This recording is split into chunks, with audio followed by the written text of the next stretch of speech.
Assalomu alaykum barchaga hurmatli Telegram kanalimiz a'zolari.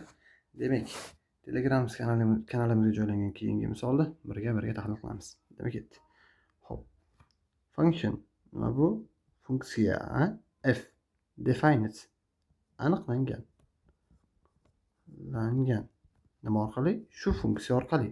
By degani orqali. Qaysi action odam bo'lsa, bot nima? Product ko'paytmasi. Nimaning? Of ning F15A va F8A. Demak, shularning ko'paytmasi nima deyapti? Bo'ldi, shartiga tushunib oldik. Bu funksiyani biz nima qilamiz? Desmizga yozamiz. Xo'sh. Fx barobar modulosida x taqsim a. Hop, a bilgan 14. Ana yozdik. Endi bitta pastga tushamiz-da. Mana o'zi har doim chiqadi. Nimaga mana a qandaydir o'zgaruvchi son bor. Endi so'ragan narsasini yozaman. F 15a ko'paytirilgan F8a.